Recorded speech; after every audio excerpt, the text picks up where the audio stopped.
Hey folks, how's it going? This and every podcast is brought to you by Claypot. Claypot is a Cantonese-style restaurant located at 58 St. Mark's Place in the New York City. In New York City, yeah. Right now, Claypot is available on Grubhub and Seamless. Go check it out. Really great food. And if you go and use code word 506 podcast, you can get a buy one get one free for a 2-topping Claypot dish. And this offer is only available from Sunday to Thursday. So sorry, your boy's got to make bills. Can't have everybody just eating him out of business on Friday and Saturday because I certainly would. But yeah, it's a great time. Go check it out. This is so exciting for me. Today my guest is Arden, and we're also joined by my roommate Josh. What we talk about is what started with just absurdism and Alice in Wonderland, and eventually went to the necessity for suffering in life and just this weird, wacky, strange time that we live in. So, I mean, just tune in to three great friends, really just hanging out and having a good conversation.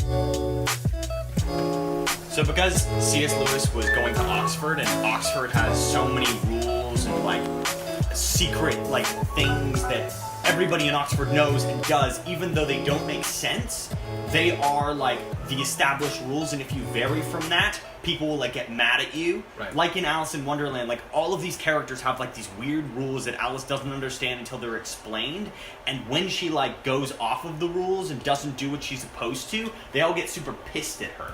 Sure. Breaking from the form.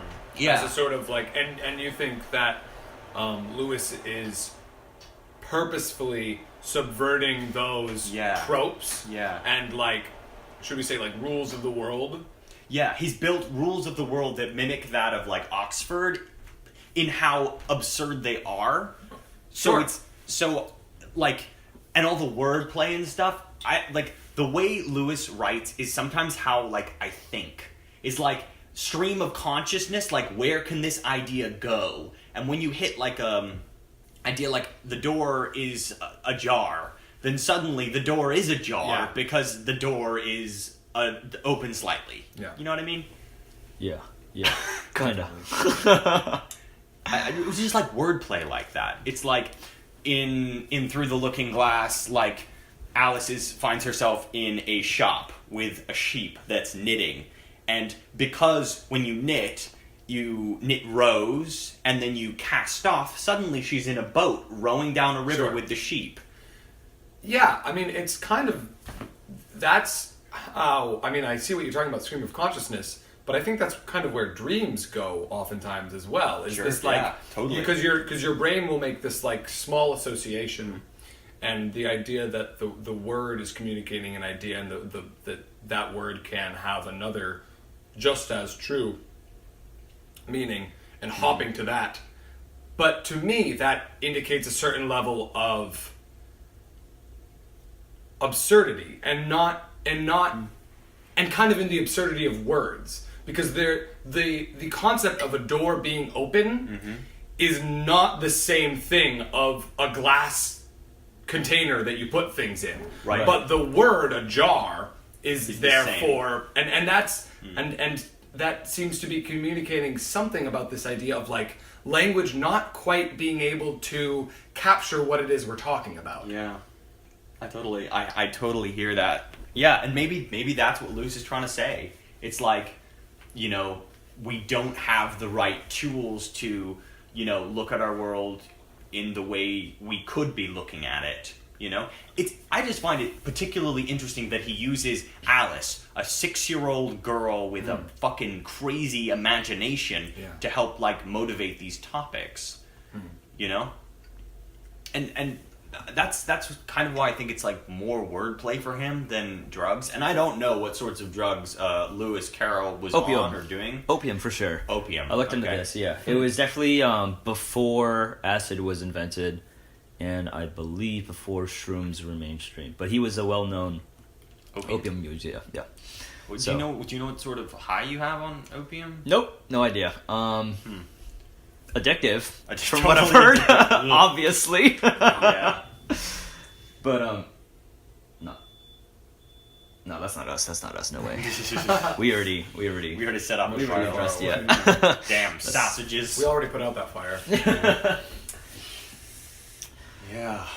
I'm sorry. I think that you brought up the idea of that it's a 6-year-old, girl exploring her imagination. And I think that actually probably has a lot to do with it. Because to a kid, the idea, these rules would be absurd. Yeah, the fact that yeah. a jar and a jar are the same word is ridiculous. And I think oftentimes when we have to get introduced to the rules of some sort of world, we get introduced through the lens of either a newcomer or a child. Because both have to be introduced to the rules of the world, and in doing so, the audience is also let in on that. Yeah. But it sounds like Lewis may have been, it's a different story if it's like an Oxford professor. Yeah. Who is like... Then the drugs, like, that totally makes sense. Yeah. You know what I'm saying? Yeah, because it's Actually, no, I don't know what you're saying. So I'm saying, Can like, you connect that for me? like if it's a 6-year-old girl like Alice, and she's like, let's say the rules of her life are like such, like she has to do her lessons and she's not allowed to go outside without a hat on, and these things that just don't make sense to her. So she constructs this world that suddenly like they can make sense in because nothing makes sense, versus like a professor at Oxford being like descending into this world where nothing makes sense. It would make more sense that that's drug related. Yes. That being said, the wonderful world of Disassossia is a full-grown woman who's having these same Alice quote experiences. That might be because she has dissociative syndrome. I don't know what the term. I don't know enough about that mental I don't health either. issue, but I know that show has essentially violent hallucinations. Oh dear, yes. And is sort of has kind of been described as like Alice in Wonderland on drugs or something like that, which is like Drugs on that's drugs. bizarre. Yeah. It's not so tame as Alice is.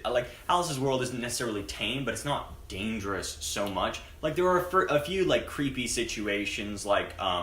There's a part in the book where Alice comes up to this Duchess woman, and this Duchess woman is like, "Ooh, can I put my arm around your waist?" And then is constantly digging her chin into Alice's shoulder, which is weirdly sexual and kind of skeevy and scant. But it's not outright in Dissossia, the goat scene, for instance. Yes. There's an assault, shall we say, of a goat. Oh, Yeah, a goat assaults someone in the play. That being said, there is the danger of beheading at all times. Right. Yes, but also that is mitigated by no one ever gets beheaded. Yeah. That is also clearly empty threats almost. Empty threats. Yeah. And that goes back to the parents' empty threats. Yeah. Well, yeah, or any sort of bureaucracy. I mean, if we're talking about Lewis being frustrated with his situation in Oxford, yeah, it's totally. the rulers and the ego attached to this, set of, shall we say, traditional rules that have been passed on generation to generation and have sort of lost their original meaning but are held up because it's the way things are done. I mean, it seems like he's definitely trying to subvert some of these or I guess this specific Oxford traditional not university, that's not the word I'm looking for. University will work for now. that he's been taking part in. Yeah. Do you know what his I don't mean to like make you expert No, on no, all no. things I'm Lewis not. Carroll. I can try to answer. I probably won't have an answer. Do you know what his experience was like at Oxford? Like what he was a student in, or like if he left early? I don't. Like, I'm curious as to like what his beef was, or rather where his beef stemmed from. I don't know. I think it was just he was more of a free thing. I think he was a strange man.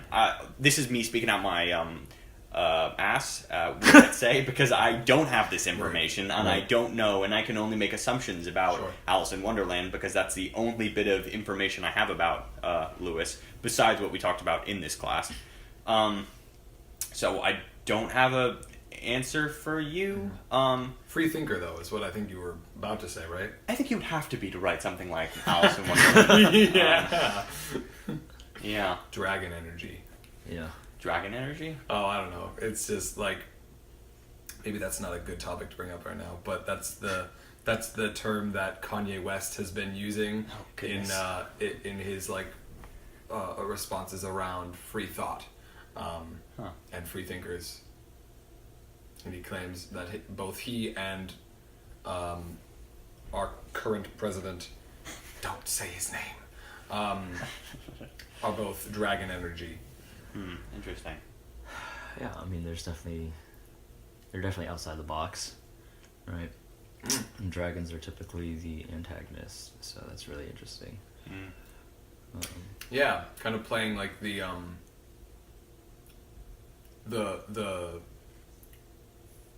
almost like the contrarian, kind of, to like culture in a way. But I mean, you would also argue that like having quote unquote dragon energy is kind of synonymous towards like you got the utility out of the dragon, like as in like it's implied it's already slain and I already like went through this journey and here I am returning to like give you the here's the thing I got when I yeah. So I mean, interesting. Sure, okay, maybe, but also maybe not. I don't know.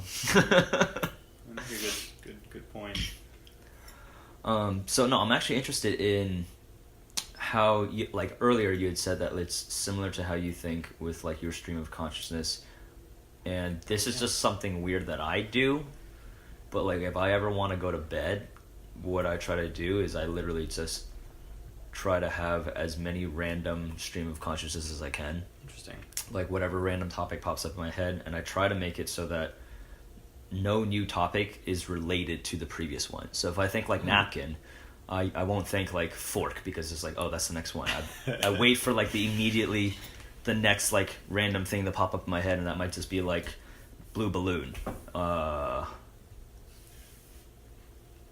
don't even know, scales or something. You know, like improv game. It's an improv game that we have played in our class. So there's like the idea of like word association, like free association. And I say balloon. Maybe you say. So I'd say television. Oh, that's interesting that you got television from balloon. Well, no, are you saying like the association? I was giving an example. I was also cheating because there's a television behind it. But in word association, if I see a hat, maybe the next thing I'll think is I don't know, a bat, or if I see a fork, then I'll think spoon. The idea of this game is it's a back and forth between two people, and you have to say something that's totally unrelated to what was previously said. Yeah, so you could if Josh says hat, you can't say bat because they rhyme. Or if I was like vodka, I couldn't say rum. I would have to say something like frog. And it's a lot harder than it's really hard. Yeah. But I mean, you're just doing it to help you go to bed. Yeah, is that normal? I don't know. I mean, like, well, people have all sorts of stuff. I have a good friend of mine who like makes up stories. He like Skyrim's in his brain to like go to bed and goes on like an adventure. Oh, that's awesome. That's really cool. That's freaking awesome. That's really cool. Does he write them down? No, he doesn't. He just uses it as a sleep aid. Oh God, he totally should. Yeah, absolutely. Oh, I feel like he'll try to write it down, but end up falling asleep. That's tragic. Or keep yourself awake all night writing it down and never go to sleep. Ooh. That would be also not great. You ever think about that? How would you know what I'm talking about? Get more specific, Josh. I think about people who have an art that they might be like brilliant in, but they just don't consider themselves, say, like an artist, like someone who is an incredible guitarist, like a guitar player, but doesn't really like think of themselves as a musician and just like plays guitar in their free time, or like might be a fantastic storyteller and just like uses it as a tool to like fall asleep. And like, Totally. do you think that's wasted potential, or do you think that's just the way that some people choose to live their lives? Well, I think it's like when someone has something that is so personal to them, we can think, hey, you're being selfish by not sharing it, but what right do we have to tell them that it's theirs to share? Like, it's not ours, so why do we have a right? It's like, Truly. My sister, she is the most talented singer-songwriter, but she has trouble sharing it sometimes, and I if she wanted to, she could be as big as Lord, honestly. You know? Yeah, her music is incredible. But because of the way that she deals with the world, it may never happen. And I get mad about it, honestly. Because it's just I want more of her music. But it's selfish. Yeah. Because it's her life, and her life is far more important than my satisfaction of her art. Yeah. Yeah. Or at least that's what I think. No, yeah. I just, like, I wonder, and I wasn't coming as much of it from the point of, like, give it to the world, because, like, we need it. But it's like, are you doing yourself a disservice, almost, by not becoming the version of yourself that, like, does that? Do you know what I mean? Sure, totally. Like, works at perfecting. Like, I'm thinking of someone, there was a musician friend of mine back in high school who was a virtuoso. He could literally pick up any instrument. He could listen to a song, hear it, and then just play it on a piano. That's amazing. Or like pick up a saxophone and like learn how to like play a saxophone in like a day, and then like play something that he hears. But he just didn't do much after high school. He was just kind of like, sort of, for lack of a better term, like didn't find his passion or whatever, and is just like, I think right now is like working at home at like a 7-Eleven or something. That being said, this is a few years ago. Maybe he like found his thing and like became like a musician. But like when it is something that is so clearly like you could be as big as Lord, do you owe it to yourself, or is it really like, do you think that you? Do you think you decide you should? I don't know what I'm trying to say. I think I get what you're saying. Like I think if that I have a skill set that is that makes me the perfect. But does it make you happy? Yeah, that's something else, right? Yeah, like, I guess so. Like, also like drive. Do you have the drive to like maintain this thing? Because some people like are not cut out for university. They just like they do not fit into an academic system and refuse to. You know? For instance, for example, in context of your virtuoso friend. Yeah. I don't know. Sorry, Steph, you're saying something. No, I mean, it definitely exists that there are some people who are ridiculously talented. Like the potential is incredible. But their heart's not in it. And like, that's a weird scenario, right? Yeah. Like a super clear example that comes up to me is like all the top tier jiu-jitsu practitioners who are like straight up killers and will just like literally can fight 99.9999% of the population. And then like at their respective schools, they're like, yeah, no, I'm not the best one. There's just other guys there that just don't ever want to compete. And there's this like whole other tier of people who are just like phenomenally gifted, but they're just like, nah, competition ain't for me. Isn't that weird? Is that right? It's just like, it's a personality thing, yeah. I think. Yeah. So I think it's a twofold problem. One is not problem. It's a twofold issue. Variable. Let's say, right? So one is whether or not that person even wants to do it. You could be the world's best accountant, but you could fucking hate math, right? Yeah. And so that's one. So Tragedy. just yeah. That's tragedy. But on the other hand, you could also be like you could see the New York skyline and be able to draw it with your eyes closed, just from one viewing. And maybe you just do that for yourself, and you don't want to share that with the rest of the world. Yeah. Right?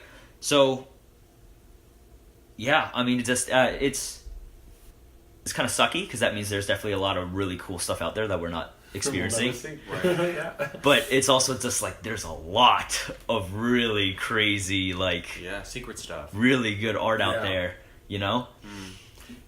Josh, do you think that, like, if your friend was given an opportunity, someone was like, hey, I'm going to give you $10,000 to perform, do you think that they would be into it? Or do you think that they would be like, nah, I'm just going to chill out and, work at the 7-Eleven and stay at home and play some video games? No, I think they would.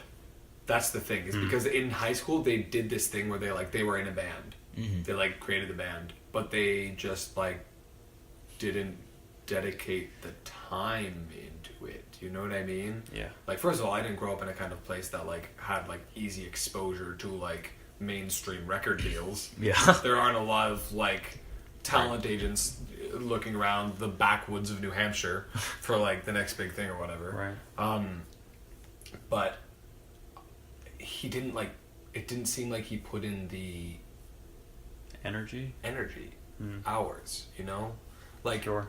And maybe that is a misconception that I have, that hard work is what gets people to a point, because sometimes it's literally just luck. Sometimes people just fall into it. I think you're right. I think hard work is so crucial, because Yeah. talent only takes you so far. There are Yeah. people better than he is who were much worse than he is. Drive. Because they give a shit and they Drive. care. Absolutely. Yeah. Which I think is sort of its own. I used to say I didn't believe in. That's such a stupid thing. that in talent. And that's wrong, because there are literally some people who are just this kid, he's a virtuoso. He didn't work hard to get that. He just is that. There are just people with genius IQs, that exists. But I think the majority of the population, I would say probably, it really has a lot to do with what you dedicate yourself to, and the amount of, shall we say, energy you put into it. So then I guess my question is, if you have a specific skill set or talent that could really impact the world, do you have an obligation to share it? You mean something that... What would be an example of that? Do you mean something artistic, or Yeah, it could be. It doesn't have to be, but something that's just so... you are the 1% of the 1%. The only person who can do that thing. I think that personally something science related in that field, or mathematics in that field, is a little different than art. Why do you say that? Just because art is so subjective. But it could change the world too, right? Sure, but you don't need to be the best to change the world with art, because I think this is maybe just my idea of what art is, but anybody can change the world with art as long as they hit the right thing at the right time. If you know what I mean. Yeah. If the Beatles came out at a different time, they would not get as much traction as they did. It was the right time, right thing for that right moment. Yeah, it's the accumulation of culture and location and everything happening at one specific moment to make this thing explode. Yeah. And work. Well, I would say that science is pretty similar too. I mean, most scientific discoveries are also pretty much it's never, oh, eureka, I got it. It's usually just whoa, what the fuck is this? Right. Okay. Yeah. So yeah, I definitely feel that there's definitely an element of luck with being able to bring something of use in the right, let's say, time or environment or context. But I guess it's more of the question of just if you're an artist, or you are a scientist, or you are, I don't know, even a accountant or something, and it's something that you're talented at, despite your maybe preference to just not do it because it's difficult, do you think you have an obligation? I don't know. I feel I'm also skewing the question, because I feel you do have an obligation to do something. Or I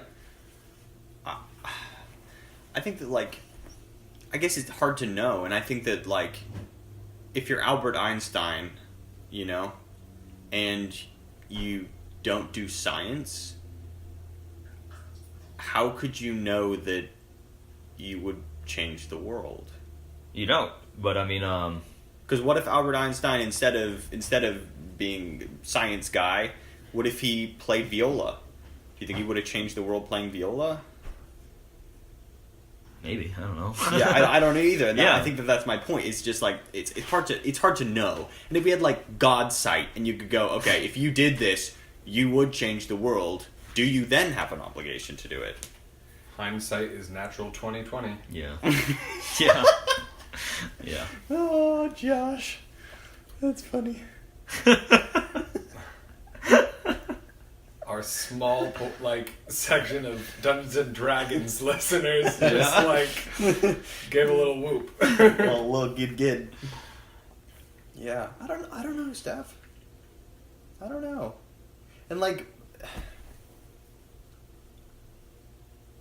if you know that if you do this thing, you will change the world, then yeah, maybe you do have an obligation to do it. You know. But I don't know. I think it has to do with where, in that moment, your priorities as a person are lying. But I am very much a proponent for, getting to the point where you are right with yourself so that you can start living for, things outside of yourself and people outside of yourself. Do you know what I mean? Yeah. Like self-love. Yeah, well, getting to the point so you can love yourself and then love others, and bring what you discover on your own journey to the world. Yeah. To the world without, and I think someone who is at their point in their journey where they're not quite ready to give everything to the world, they can't. Say dedicate themselves to the task of sharing their ultimate potential, achieving their ultimate potential so that the world can benefit from that. That's another weird thing, is there an ultimate potential version of me for the world and an ultimate potential version of me for me? Or are those the same thing? Or are those two different things? What do you mean by for the world? What is Better, is it I would say universal betterment as opposed to personal betterment. okay. That's okay. Well, that also depends on what your idea of betterment is. These are huge. It's a big No, but lofty as fuck. Yeah. but we have a general idea of what betterment entails, Okay, right? let's just break it down for ourselves so that I can understand it better. So it's everybody's eating. Is that betterment? Sure. Sure, yeah. Everyone's eating. definitely. I hope That'd be amazing. Right. People we're getting closer to these ideas. Yeah. People being no one going hungry.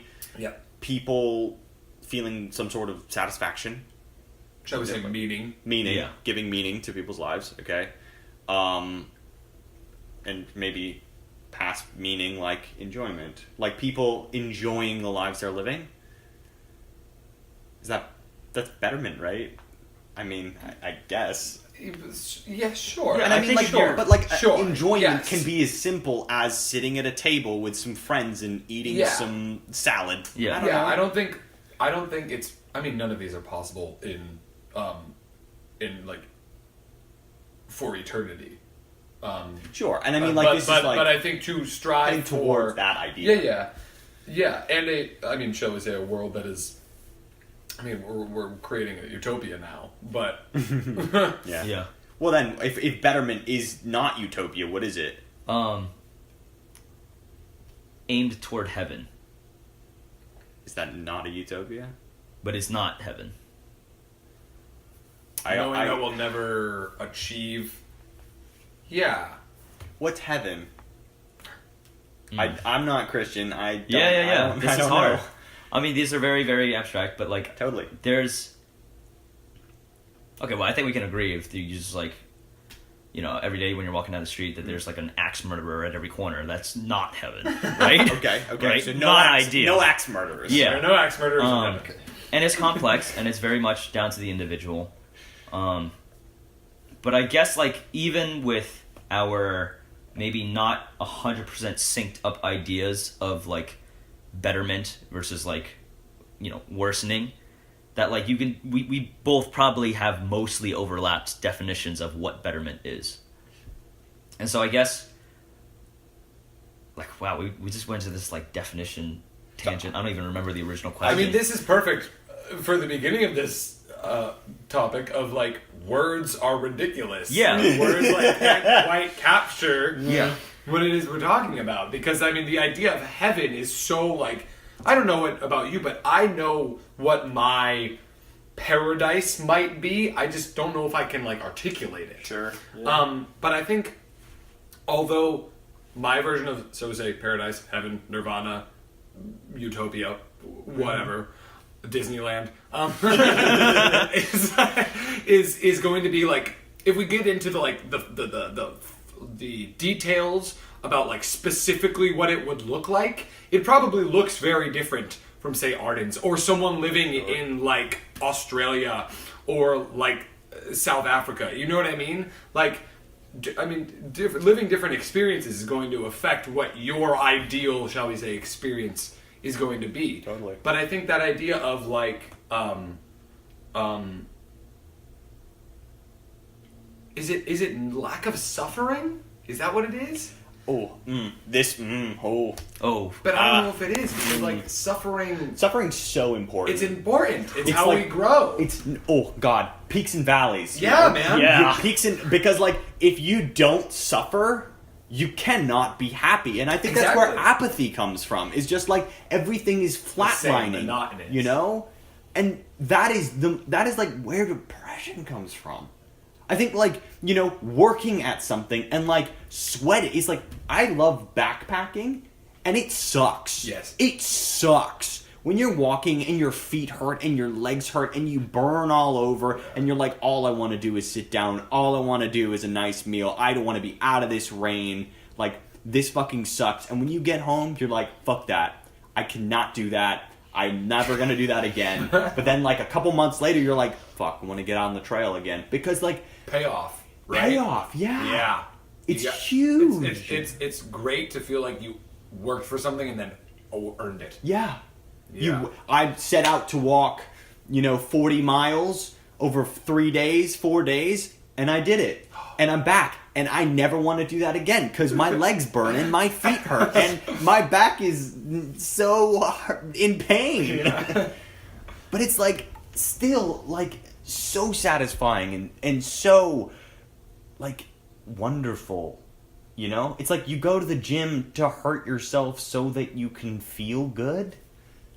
And maybe that's what heaven is. Maybe the idea of heaven is the payoff, and therefore the concept of moving to heaven. I mean, heaven's up. Sure. Yeah. And it, almost like universally, I can't think of a like, and I may be like dismissing like many Cultures experiences or- here, yeah, sure. but I can't think of, shall we say, like a religion or a spirituality in which the idea of Down is good. down is ideal. Yeah.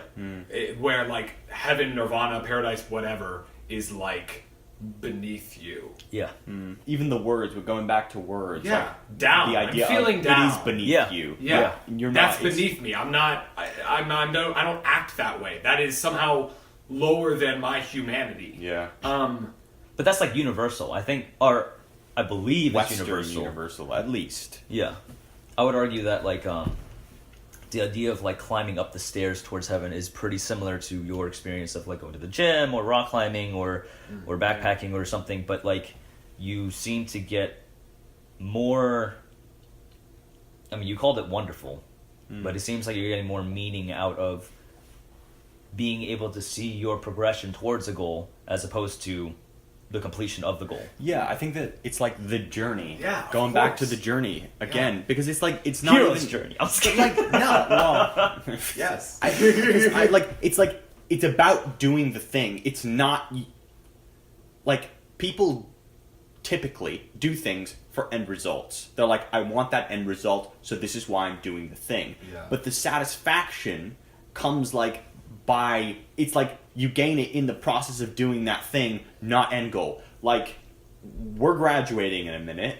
You know, and I'm freaking out. It's not like a happy thing. I'm not like, yeah, finally got to that graduation day. It's like, no, the good days they're already past, at least in the terms of this graduation period, because those were the days I was working and doing, and like didn't have the foresight to like know that they were the days of like the joy. I don't know. However, this graduation is the beginning of another journey. That's true, and too. we get to start a new Fuck. path towards the top. And I would Right? argue a new mountain to climb. Yeah. the anxiety that you both experience is very much because you don't have that next goalpost The next to peak. hit. Yeah. Maybe not. Yeah, it's like we're not starting that next workout routine yet. We don't know what the workout is yet. Yeah. Where's heaven? Where's heaven? Oh God. But I think there's a direction. Yeah, definitely There's a direction. definitely a direction. You have much better direction than I have. You have like things lined up. I mean, you do. It's fine. I think I have faith that, I mean, you know what you love to worried. do. I'm not worried. And what you're good at, and it's just about like finding the synthesis of what those are. Right, and I think once I get to where I'm going, then I'll have a better idea And of like you're, that. You're going back home, dude, and you're I gonna know. fucking Yeah. love it. You're gonna be out of this terrible like tundra of like frozen landscape. True. Be back in the sun. Yeah. You'll be able to hike like every day. Well, more so, definitely more so, and backpacking and all that. So that'll be wonderful. And I think I might be joining you eventually. Oh man. And we'll hike together. Yeah. And we'll find our heroes' journeys. We'll backpack. Backpack. you know. Yeah. Oh gosh. So, you guys talked about a direction. And that direction might be, a very wide selection of things. Sure. But what is the general direction that your horse is hitched to? Horses hitched to like, what do we want to do? Well, yeah, I mean you specifically. Oh, I mean, I want to keep acting. Personally, I want to do that.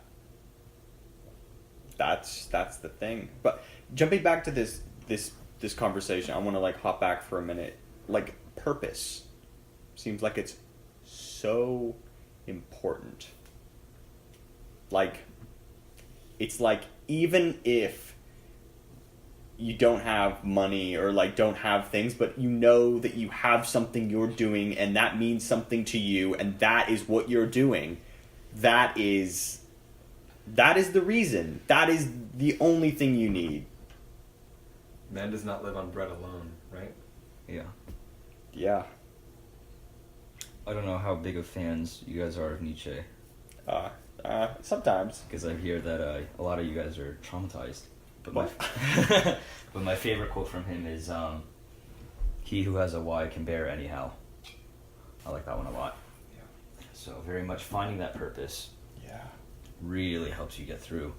Because it's like, I think what you said is right, where, or at least the general sphere of what we seem to be agreeing on is that like, general satisfaction and happiness isn't necessarily going to keep your boat from rocking when you're going through tough times. Sure. So, I'm a huge advocate, and Josh, we both agree on this because I've been trying to shut up, but I've been like giddy. This No, of entire course. time. You guys We're have been talking. This yeah. is like it's striking the chord, man. This is the capital T truth that I am talking about. You that gotta I go need in my crazy now. life.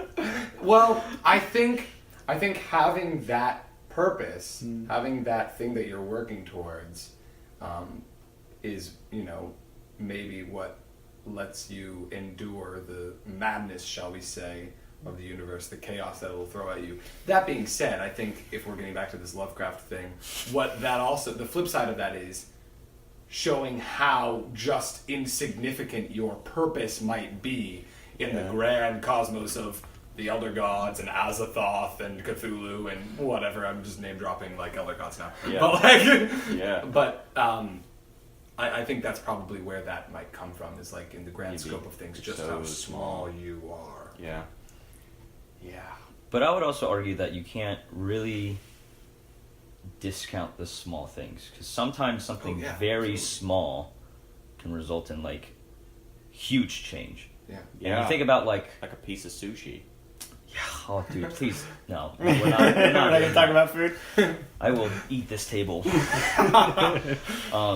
No, but I'm just saying it in terms of like history class, right? And we know about like World War II and it's huge, like holy moly, like end of the world kind of shit. Right. And like some archduke we barely even know was Assassinated. right. Like Yeah. I didn't know So like small. yeah. It's like what we were talking about earlier about like the artist coming at the right moment. It's like if everything sets up right. It's the universe One is thing, like one small thing sparks and it nukes, you know? I don't think I like the laws of momentum. I don't think something small on its own, you know? What do you mean by that? So like let's say this archduke duke this archduke this douche. that fucking douche. Poor fella died. No, but Archduke Ferdinand. Ferdinand, Yeah, that's it what I is. was. Yeah. Yes, so Ferdinand gets assassinated, but if there wasn't the political climate there was around that, Yeah. it would not have sparked in the same way. It wouldn't So have many led things to that all would those line up. different things setting off. It would be the Archduke dies, and it affects political a situation in their country. It's the idea of that idea of the perfect storm, right? Like Yeah. everything had to like align a certain way for this either amazing or terrible thing to happen, Right. And to just like fall into place. That's like a rubber band being pulled back and pulled back and pulled back and pulled back. And then eventually, when it finally lets go, depending on how long it's being pulled back for, that's when it snaps. Same idea with an earthquake. It's like the longer, like I'm from California, so the longer you don't have an earthquake for, the worse the earthquake is going to be. Because if you look at plates next to each other, the plates are shifting on top of each other and building up tension, building up tension, building up tension. And the longer the plates shift on top of each other, the more tension is built until finally, boom.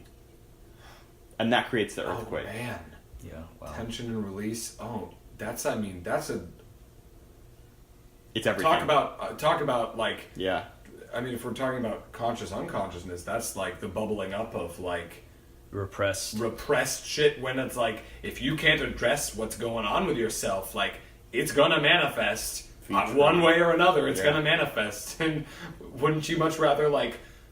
I mean, if we're talking about Alexander technique, wouldn't you much rather feel your trauma when you fall off your bike and let yourself like feel that and experience it than like hold on to that tension and then like have this like weird like shooting pain in your elbow because you never truly let yourself fall into the ground? So true.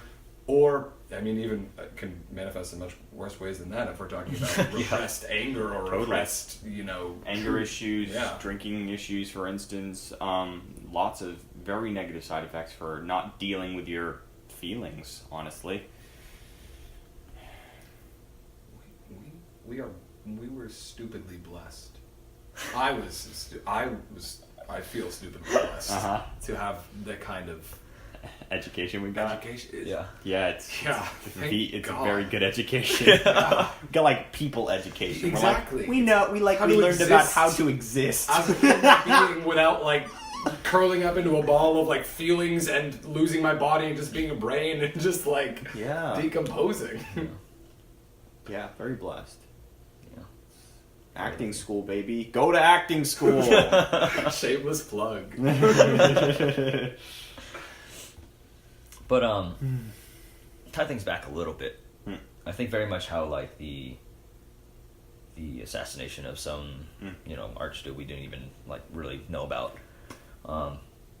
You can also rubber band in a positive direction. Sure, totally. And this is just like my personal perspective was, and I'm gonna address it in terms of podcasting, right? Every successful podcast always says like, dude, just put in good work and you get good content, and if you do that, you'll make it big, right? I'm not 100% sure if that's true, right? But I do know that if I'm not actively creating it, that there's a 0% chance, right? It's very much the same lines of like, if you don't buy a lottery ticket, you're definitely not going to get it. And I think that's pretty similar to what a lot of like, homeboy who maybe wants to do music, but just Yeah. for whatever reason gave up, or Yeah, maybe yeah. I don't know. Like I don't know this person. They might have their own other things going on, bigger issues, bigger Sure. hydras and stuff to slay. Sure. But if you're not at least like aiming or like looking to that thing, Yeah. then you're gonna miss the time that the universe aligns where you get your shot, Sure. Yeah. right? Yeah. It's Something is better than nothing. Yeah. it's like I took a playwriting class a little while ago, and I read Anne Lamott's book Bird by Bird. She talks about shitty first drafts. It's like you have to put words on a page before anything can happen at all.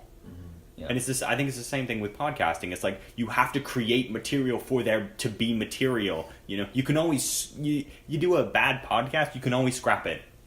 You can always like chop out the bit that was like terrible. Oh, I have a lot of bad podcasts. Well, I mean, I think that's really important. That's how you learn. Yeah, that's Yeah, how, no, like, I'm keeping them saved just so like in 10 years I can look back and be like, failure is so important. Yeah. Failure Those valleys is we're talking so important. It's like what you were saying. It's the only way we learn. Yeah. I learned so much more from my failures than I do from my successes. Yeah. Because it's like, not only like what I did wrong and what can I do for next time, but like, sometimes it's not even like what was wrong. It's like, was I just using this in a different, could I use this thing in a different way? Could I repurpose it? And it's, Totally. looking at an event from multiple different angles, perspectives, as opposed to just like, oh, this worked and therefore I'm just going to forget about it. Yeah. Failure and those valleys that give meaning to the thing you're working towards. Yeah.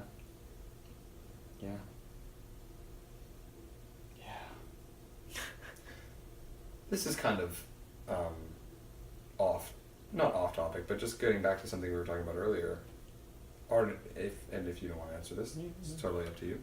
But if having that direction, you said for you it's acting, and this might be a silly question considering I've been in school with you for like 4 years. But what is it that you get out of acting?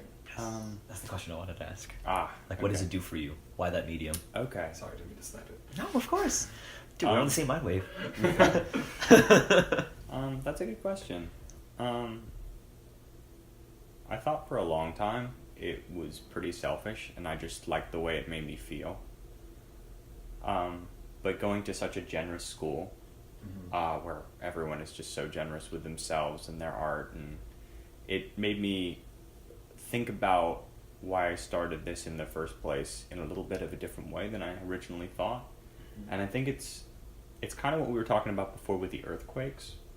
How if people don't feel their feelings, they get more tense and build up, and it comes out in negative, unintended ways. Yeah. I want to make people feel things. That is my goal with acting.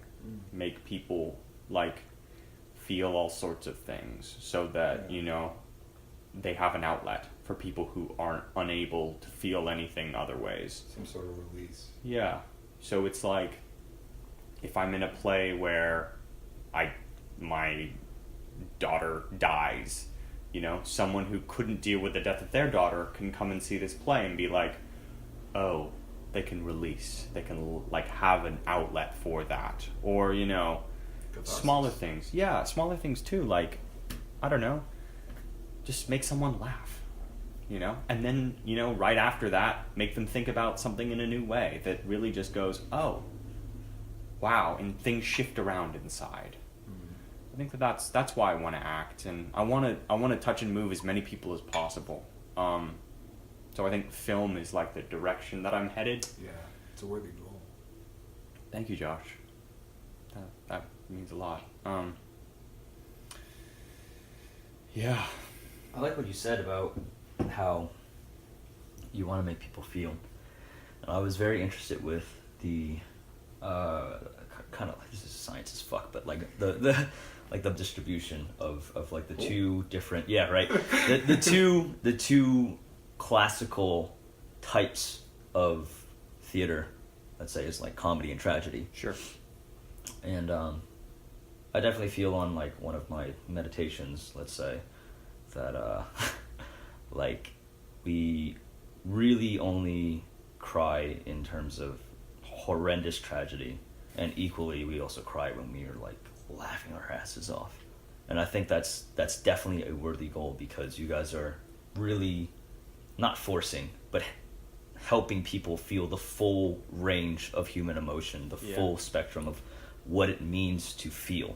Yeah, I mean, we're empathetic creatures. We are all communal creatures, and like when we see something, our mirror neurons are like, "Ja feel, brah." Ja definitely. Ja feel, brah. So, you know, yeah. Do you want to touch on the switch? You go ahead. Okay. So Whoa, it's you guys are interesting- doubling up on me right now. Well, I mean, just You touched on a really good you point. touched on that Josh is something gonna that go for. we like We learned about in class. Yeah. Nice. The Look at that. actual I didn't even have to pay physical money. physical response in your body when you are laughing and when you are crying are the same. Your breath is doing the same thing, and you are shaking in the same way, and it is the same like physical response, and it lives on this tiny little hinge.